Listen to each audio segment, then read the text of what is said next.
80 jours, une poignée d'heures, encore moins.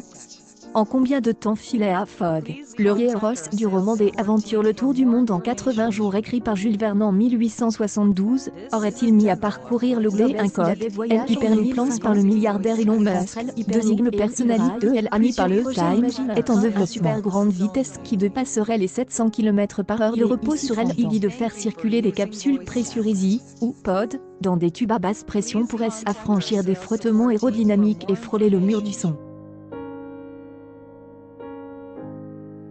L'idée à être prise par des autres startups, comme Virgin Hyperloop ou American Hyperloop Transportation Technology, Hyperloop TT ou HTT. Hyperloop promet de relier Los Angeles à San Francisco en moins de 30 minutes, à plus de 1000 km/h. Il reste encore de nombreux soucis techniques à surmonter, mais notre façon de voyager pourrait changer dans les années à venir.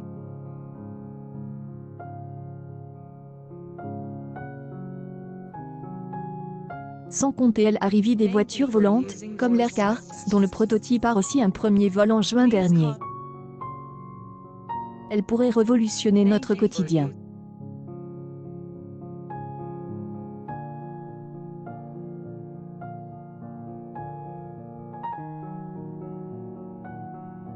À l'occasion de la diffusion sur France 2 des 8 épisodes de la première saison du Tour du Monde en 80 jours, adaptation libre du chef-d'œuvre de Jules Verne, produit par David Tennant, Ibrahim Koma et Liane Binesh, voyons ce que donneraient les étapes du périple avec les moyens de transport du futur.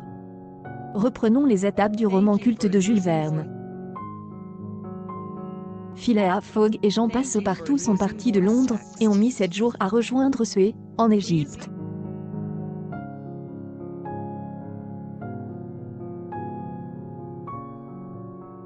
Ils effectuaient ce trajet en 2050, en imaginant qu'ils empruntent le chemin de l'Eurostar avec Hyperloop, puis qu'ils passent par Milan et Brindisi, en Italie, toujours avec l'engin des Elon Musk. Soyons fous, il mettrait 1h46 environ à rejoindre Brindisi depuis Londres. Rappelons que la vitesse théorique de Hyperloop est de plus de 1000 km/h. En acceptant que Phileas Fogg troque son paquebot contre une Aircar, qui vole à 170 km/h, il arriverait à Suez en 14 heures.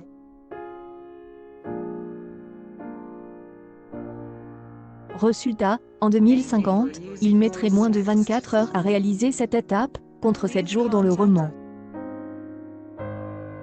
Direction Bombay, en Inde.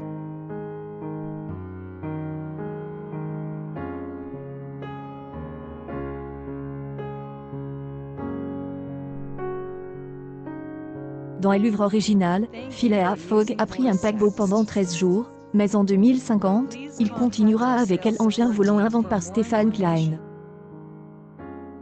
L'Aircar peut parcourir une distance allant jusqu'à 1000 km sans escale, pointe un article de Ouest France.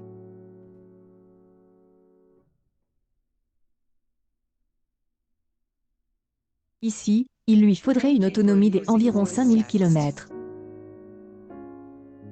Mais tout sera possible dès ici là.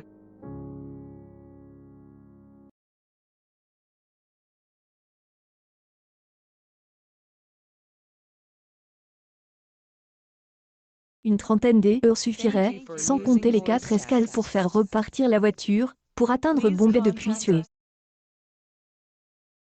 Cette fois, retour en train.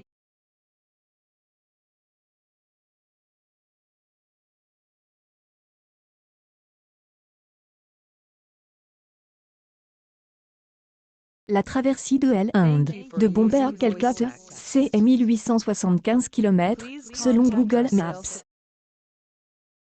On reprend le train supersonique des Elon Musk, en espérant que la ligne a été créée ici 2050.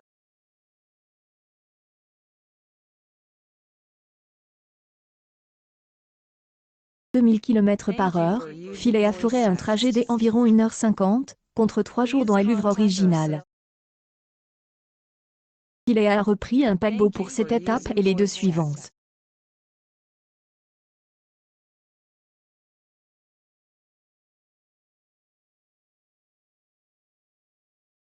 Destination Hong Kong pour une distance d'environ 6500 km. En aircar, filet à mettre et 36 heures, au lieu de 6 jours.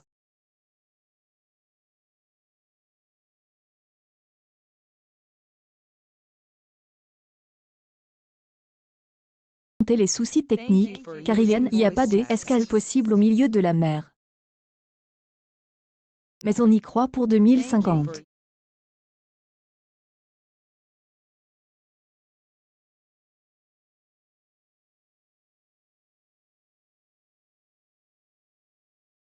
Le paquebot en plus pour aller jusqu'à Yokohama, au Japon. Mais dans le futur, on pourra réduire le trajet à 17 heures en voiture volante.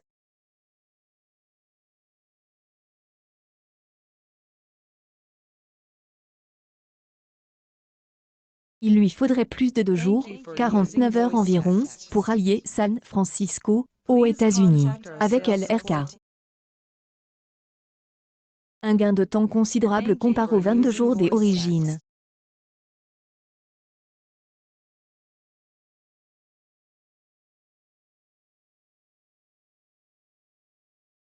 Pour la traversée des États-Unis, l'Hyperloop impose à nouveau. C'est près de 4700 km à parcourir, indique Google Maps.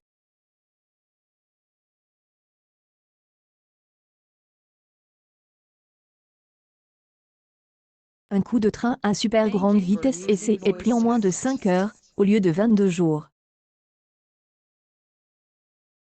Étape qui met le train et paquebot dans les livres de Jules Verne.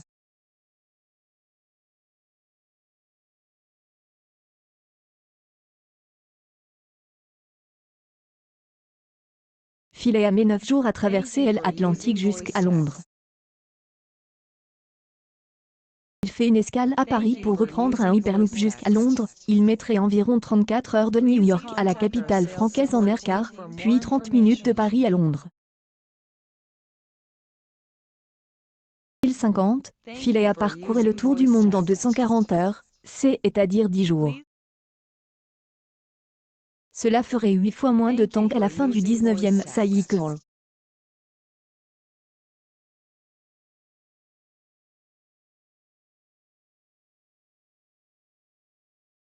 Bonne perf. Les trajets ont été calculés à la louche par la journaliste et ne sont pas contractuels.